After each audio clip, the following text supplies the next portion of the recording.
Today may be a little bit different of a video. Today we're going to take a look at our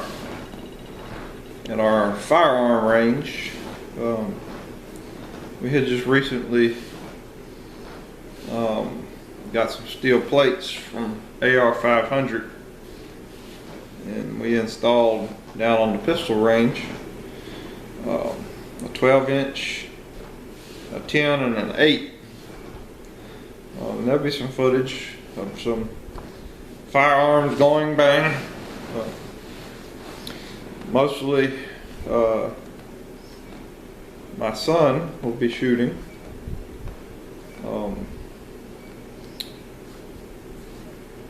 Firearms around this house are just something that is accepted and taught and learned and closely monitored with the kids. All of them shoot. They may not all like to, but they all know how to.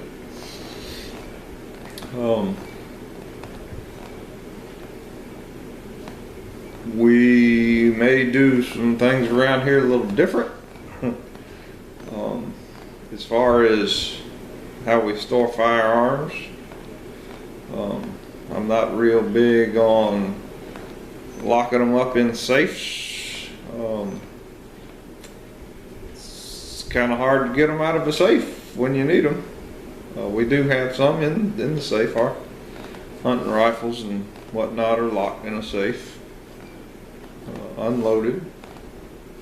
My everyday carry gun is, the only time it's unloaded is when it's out of bullets, or I'm changing magazines every so often. You got to keep that stretch off them magazine springs. This, of course, is not really a firearm channel. However, we do live on a farm. This farm does have predators, and it is our job, as God has given us stewardship over this farm with animals, is to protect them. I have not seen any coyotes. I do have pictures on game cam, so they wander to and from. We do have raccoons and possums and whatnot that like to stick their hands to the chicken wire and snap heads off of chickens. I, however, do not really, I kind of let the possums do what possums do. It's to my understanding that they eat their body weight in ticks per year. So I just kind of shoo them off. The raccoons, however, we have had instances where they are at the back door eating our cat food for the outdoor cats. And they are no longer with us. Not the cats, the raccoons. They became a meal for a bigger predator. But anyway, so out on the range, we have built a berm. It's about 6 foot tall, in an ovular shape. So wherever you're shooting from, all bullets impact the berm. For the longest time, we were running wood frames with paper silhouettes or cardboard silhouettes, and that's a mess to go down there and clean up and re-staple every time. So I thought about shooting metal. Looked at the AR 500 website, thought about it for a little bit, watched a couple videos on it. The biggest thing is you don't want bullets coming back at you. So what we have decided to do is, on the pistol range, we have our steel plate hanging on chains, you know, 2 or so foot long. So they have they have swinging ability, so when the bullet impacts the metal, it swings and the bullet fragments and falls down.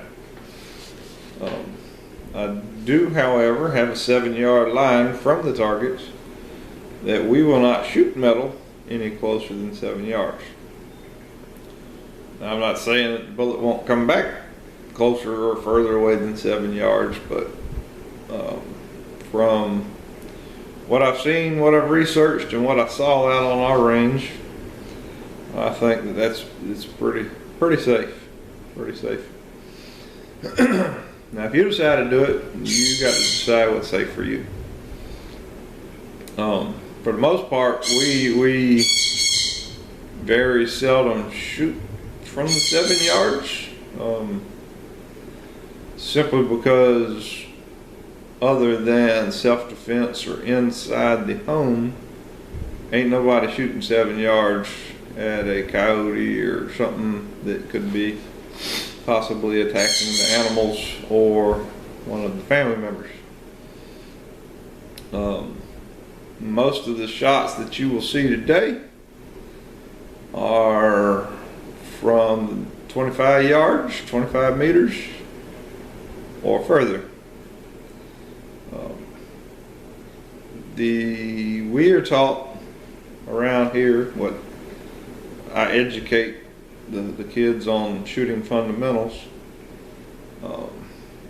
To me, it doesn't matter how close or how far away you are. It matters about bullet placement. All of our guns are capable of shooting pretty accurately, at least to 50 meters. I mean, that's not that far.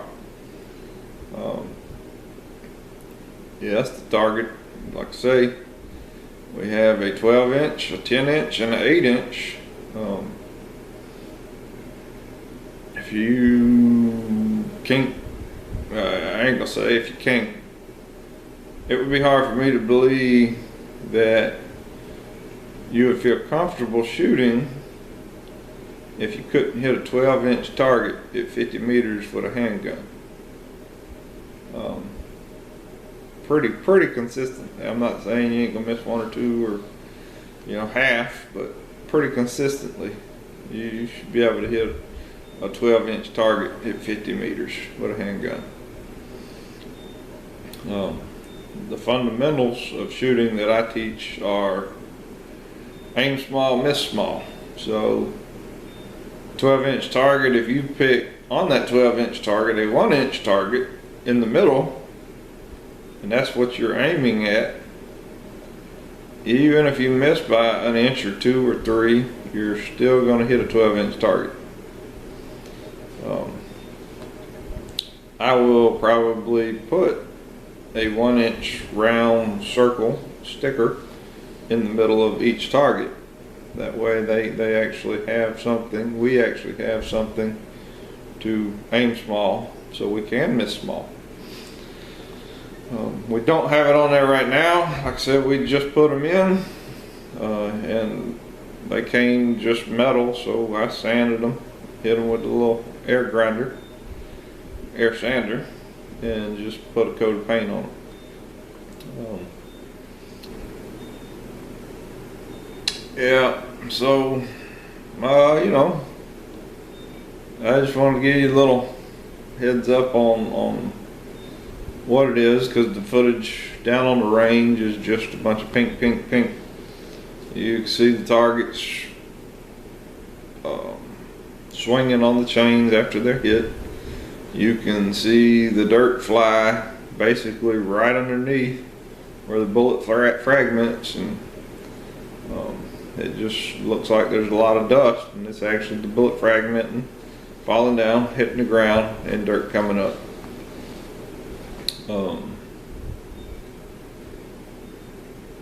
We will shooting a number of different handguns, a couple 9mm, a couple 40s, and a 45. I do have some slow motion footage of the boy shooting the 45.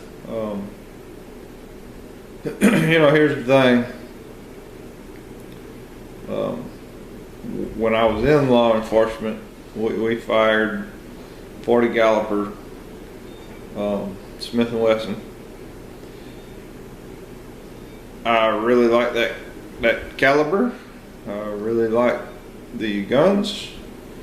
I think they're fast, I think they're accurate, and I think they have a decent amount of stopping power.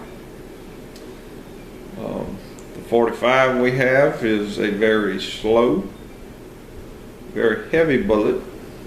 It will definitely stop someone, something at pretty close range. I was never a real big 9mm fan because it's very fast, very accurate, but in my eyes was it just didn't have the stopping power of the 40 caliber. As I'm getting older, I understand more of bullet placement. So my everyday carry is a 9mm now. I am firing some pretty hot loads. My job as a father and a husband is to tend to my family and make sure they're safe. This world is quickly becoming an unsafe place. I have made it in my mind that my family is more important than any intruder or predator or perpetrator would ever be. I have decided in my mind that if the need arises, I feel comfortable that I would meet any kind of violence with more violence. And that's just me. If you have a firearm and you haven't made that conscious decision, and you think, oh, if I come into contact with a predator or perpetrator or someone that intends to do me violent, and I'm going to scare them away by showing them my gun, that's probably not going to work out so good. You might find that you lose your weapon and your weapon is used on you. Again, in my mind, that's not going to happen to me or my family in my presence. Cleaned up, you don't have the paper trash, the waste, all the other stuff down on your range to pick up or whatever, you know. It's just metal. Shoot it, ding, ding. You can hear if you hit or miss. If you keep them painted, you can see where your bullet placement was. It'll definitely knock the paint off of them. After examining them, really no damage done to the metal. Even, you know, firing some fat 45 downrange. It definitely, like I said, it knocked the paint off, and you know, I don't even see that it dimpled the metal plates. Got, you know, maybe chunks of lead embedded in there a little bit maybe, but for the most part I don't see any damage to the metal. And we fired a lot of rounds. We fired 50 rounds out of the 45. We fired, I don't know, 50 rounds, maybe 100 rounds out of the 40, and probably 75 out of the 9mm. The ones when I was shooting, and there are some, I had the camera set up on the table, just looking down at the metal, so you don't really see us shooting, but we're kind of in line with the camera, but dead on with the targets. Like I say, probably at anywhere from 25 to 50 meters away. and all my shots were on the 8-inch steel plate. The boy, you can see he was going in between, identifying targets, putting sight on target, firing on target. He's pretty good. He's got a goal in life to outshoot me, and I think that he will probably get there one day. Not this day, but one day he'll probably get me. So we'll see. You know, got to teach them kids, and I'm not saying when my kids were little, we did lock up firearms and keep them out of the way, and as they got older, we educated them and brought them up and taught them and showed them and took all the glam, you know, ooh, look at there, a gun, let me go play with it. Took all that away from them. We brought them up, and you know, this is a weapon. It will hurt you. It will hurt someone else. If you want to play with them, if you want to touch them, if you want to hold them, if you want to shoot them, just let us know. We'll let you do that. We will safely check them, unload them, verify they're unloaded and all that, and you know, just teach them the right way. Teach them the fundamentals. Teach them that you don't point a gun at nobody, whether it's loaded or unloaded. I mean, you know, that's common sense. But also take, like I say, you got to take that factor away. Don't set a gun there, and don't teach your kids about them, because they're going to see it and they're going to want to play with it. And at that point, you're not checking to see if it was indeed unloaded or whatever, and that's how tragic accidents happen. You got to educate them, just like any responsible gun owner. You educate yourself, why wouldn't you educate your family? If you're going to have them in the house, you got to educate them to avoid that tragic accident. But in a nutshell, like I say, this isn't really a gun and shooting channel. It is a part of the farm life, and it is, you know, a part of our life. So today we will show you how the AR 500 steel plates take rounds. So I'll get that loaded up and put out there, and I hope you guys enjoy it. And if you have a range at home, I would highly recommend steel plates. For me, it's a whole lot easier, a whole lot better than shooting paper. So yeah, stay tuned. We'll throw this up there and take a look at these AR 500 plates. Hope you guys enjoy, and we'll catch you on the next one. We are out here.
shooting? I'm shooting. Huh? Never mind.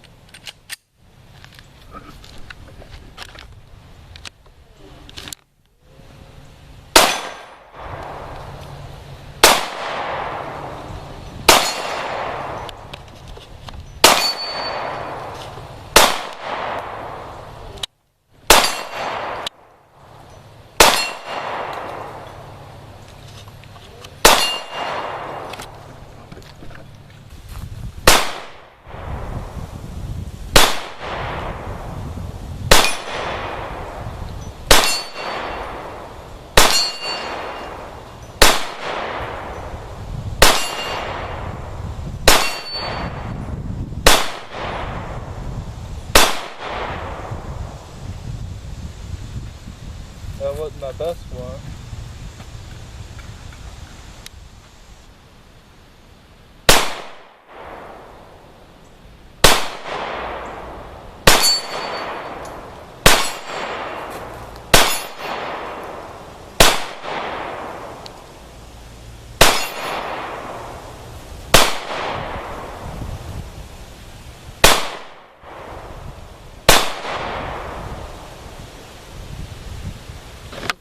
So there it is.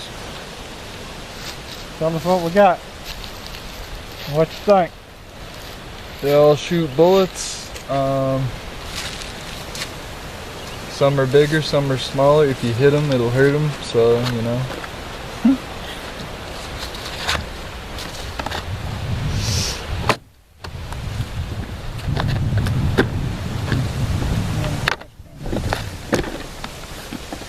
This have it into one?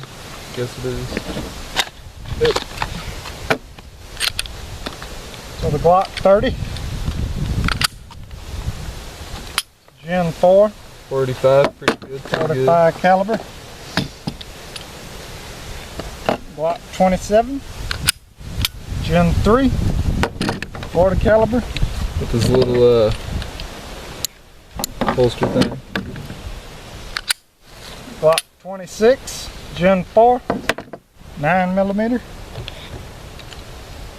The Old Faithful. Glock 23. Gen 2. Service gun. Is this your police one? Yep. And a Glock 45 9mm, aka the farm gun. So that's what we got. Not real big on the old 9mm, but they growing on me in my old age. If you look at the video, missed a couple, missed 0, missed a couple, missed a couple, missed a couple. I think I did better with the 40, to be honest with you. Which 40 it was, I don't know. I've had a lot of time on the range with this.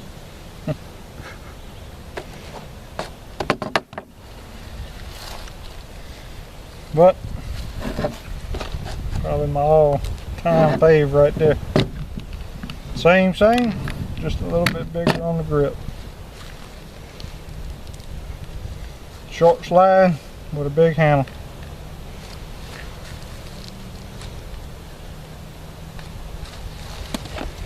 Anyway.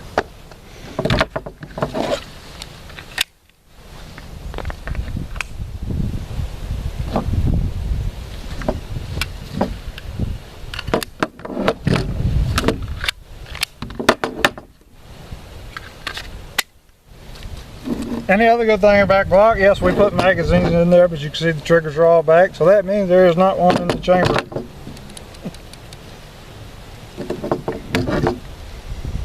Gotta watch out for safety stand. Who's safety stand? You know the guy, the fun suckers. Fun sucker. Fun suckers. We still got some bullets. Bullets. You lied to me. I did not. That's the farm gun. Gotcha.